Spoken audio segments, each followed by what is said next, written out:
Doctor BR Ambedkar Konaseema జిల్లా రామచంద్రాపురం పట్టణంలో పేరుకి 1వ వార్డే అయినప్పటికీ బాహ్య ప్రపంచంతో ఎటువంటి సంబంధం లేకుండా దూరంగా విసిరేసినట్టు ఉన్న ప్రాంతమే కొత్తూరు. ఇక్కడ ప్రభుత్వం టీడ్కో ఇళ్లను నిర్మించారు. తమ అపార్ట్మెంట్లకు దారి మార్గం చూపాలంటూ మంగళవారం టీడ్కో వాసులు ఆందోళన చేపట్టారు. తమకు బయటకు వెళ్లే మార్గం లేదని, రవాణా సౌకర్యాలు లేక బయటకు వెళ్లాలంటే నరకాన్ని చూస్తున్నామంటూ మీడియాకు తమ గోడును విన్నవించారు. ఇప్పటి వరకు తాగునీరు, పారిశుద్ధ్యం వంటి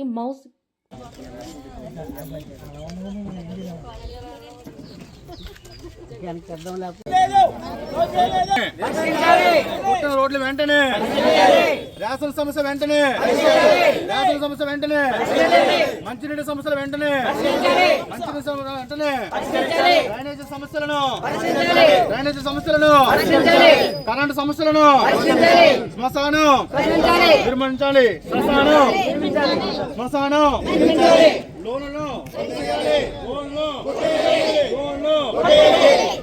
లీకేజ్ అండ్ డ్రైనేజ్ సమస్యలు అందులో పడుతున్నారు. కాకపోతే ఆ పార్క్ అనేది ఏర్పరిస్తే ఇక్కడ ఉన్న శ్రీమూర్తులు కానివ్వండి, వికలాంగులు కానివ్వండి, లేకపోతే వృద్ధులు కానివ్వండి, ఎవరైనా సరే ఒక పావు గంట అలా వాకింగ్ చేసుకునే ప్రదేశం అది కూడా ఏర్పాటు చేయాలి.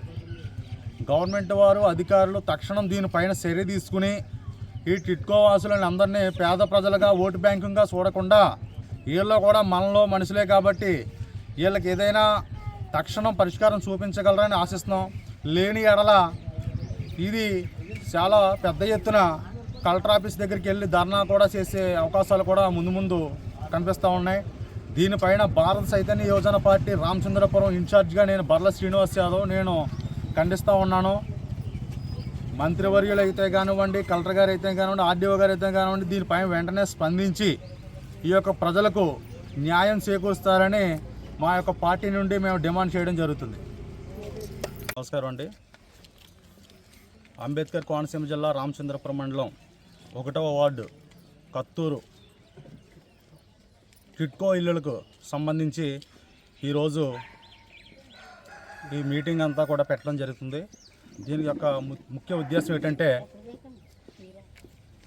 2000 పైసలకు ఉన్న ఈ గృహాలకు ముఖ్యంగా రహదారి మార్గం ఏదైతే ఉందో అది పూర్తిగా ఫెయిల్ అయిందని మనం చెప్పవచ్చు. ఈరోజు ప్రైవేట్ లేఅవుట్ ఏదైనా ఆ యొక్క పర్మిషన్ కూడా గవర్నమెంట్ ఇవ్వడం లేదు. అటువంటి సందర్భంలో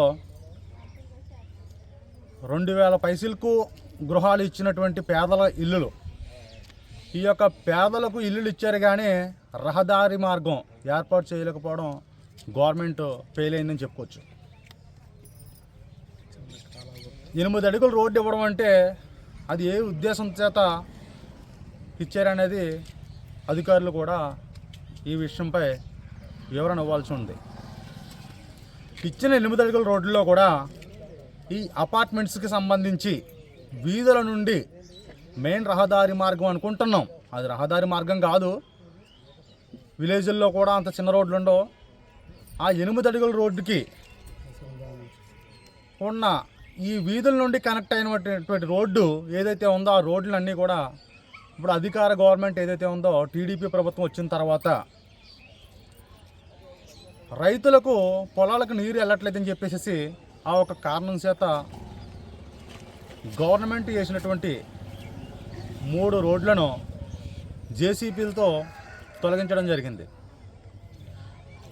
ఏ అధికారం చేత గవర్నమెంట్ వేసిన రోడ్ను వీళ్ళు తొలగించారు అంటే రాజకీయం నుంచి అండ లేకుండానే ఇవి తీసారా అనేది కూడా మనం ఆలోచించుకోవాల్సిన విషయం. ఆ ఉన్న 8 అడుగుల రోడ్డు కూడా రోడ్డు మధ్య మార్గంలో విరిగిపోయి ఒక ఆటో వెళ్తే రెండో ఆటో కూడా రాలేని పరిస్థితి ఇక్కడ ఏర్పడింది. ఇక్కడ ముఖ్యంగా 500 పైసలకు పేదలు ఇక్కడ నివాసం ఉంటున్నారు. మౌలిక సదుపాయాలు ఏమీ కూడా వీళ్ళకి లేవు. వాటర్ ట్యాంక్ కూడా మధ్యలో మరి బిల్ అవ్వక ఆగిపోయిందో వీటనేది గవర్నమెంట్ వరకు తెలియాలి విషయం. వాటర్ ట్యాంకు పూర్తి అవ్వలేదు. ఎవరైనా కూడా అపార్ట్మెంట్లో 4 ఫ్లోర్లు అపార్ట్మెంట్ ఇవ్వడం జరిగింది. లిఫ్ట్ సదుపాయం లేదు, ఆ విషయం అందరికీ తెలిసిందే.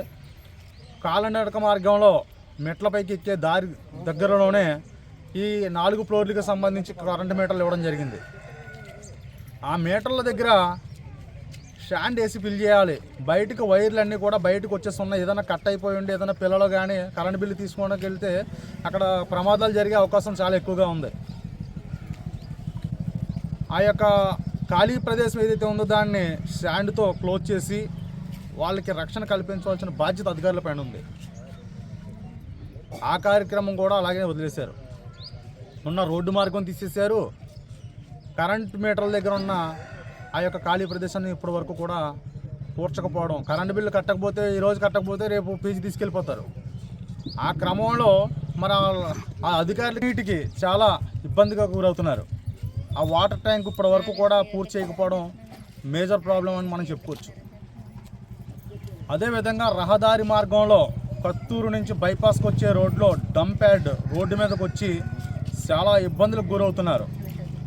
ఆ డంప్ యార్డ్ అంటించే క్రమంలో ఆ పొగది కూడా కమ్మేసి 4 రోడ్ల జంక్షన్లో లారీలు అవి కూడా చాలా వేగంగా వస్తాయి. అక్కడ స్కూల్ పిల్లలు, వృద్ధులు, వికలాంగులు కూడా అదే రోడ్డు పైన వెళ్ళడం జరుగుతుంది.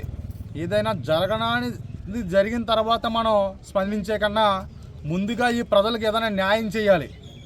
అంటే గవర్నమెంట్ దీనిపైన ఖచ్చితంగా ఒక చర్య తీసుకోవాలి.